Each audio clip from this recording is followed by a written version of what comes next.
A N TV news ವೀಕ್ಷಕರಿಗೆ ಸ್ವಾಗತ. ಮಾಜಿ ಶಾಸಕ ಜೆಕೆ ಕೃಷ್ಣಾರೆಡ್ಡಿ ಜನ್ಮದಿನ. ಆಧಾರ್ ಶಾಲೆ ಮಕ್ಕಳಿಗೆ 10,000 ರೂಪಾಯಿ ದೇಣಿಗೆ ನೀಡಿ ಸಾರ್ಥಕ ಆಚರಣೆ. ಜೆಡಿಎಸ್ ಯುವ ಘಟಕದ ತಾಲೂಕು ಅಧ್ಯಕ್ಷರಾದ ಚಲಪತಿ ಅವರ ನೇತೃತ್ವದಲ್ಲಿ ಚಿಂತಾಮಣಿ ಕ್ಷೇತ್ರದ ಮಾಜಿ ಶಾಸಕರಾದ ಜೆಕೆ ಕೃಷ್ಣಾರೆಡ್ಡಿ ಅವರ ಹುಟ್ಟುಹಬ್ಬವನ್ನು ಅತ್ಯಂತ ಸಾರ್ಥಕ ಹಾಗೂ ಮಾದರಿ ರೀತಿಯಲ್ಲಿ ಆಚರಿಸಲಾಯಿತು.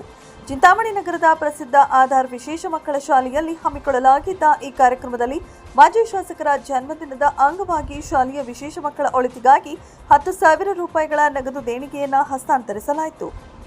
ಹುಟ್ಟುಹಬ್ಬದ ಹೆಸರಿನಲ್ಲಿ ಅನಗತ್ಯ ಖರ್ಚು ಮಾಡದೆ ಸಮಾಜದ ಮುಖ್ಯವಾಹಿನಿಯಿಂದ ದೂರವಿರುವ ವಿಶೇಷ ಮಕ್ಕಳ ಶಾಲಾ ನೆರವಿಗೆ ಧಾರವಿಸಿರುವುದು ಸಾರ್ವಜನಿಕ ವಲಯದಲ್ಲಿ ಭಾರಿ ಮೆಚ್ಚುಗೆಗೆ ಪಾತ್ರವಾಗಿದೆ. ಈ ಸಂದರ್ಭದಲ್ಲಿ ಜೆಡಿಎಸ್ ಯುವ ಘಟಕದ ತಾಲೂಕು ಅಧ್ಯಕ್ಷ ಚಲಪತಿ, ಪಕ್ಷದ ಪ್ರಮುಖ ಮುಖಂಡರು, ಆಧಾರ್ ಶಾಲೆಯ ಶಿಕ್ಷಕರು ಹಾಗೂ ಸಿಬ್ಬಂದಿ ವರ್ಗದವರು ಉಪಸ್ಥಿತರಿದ್ದರು.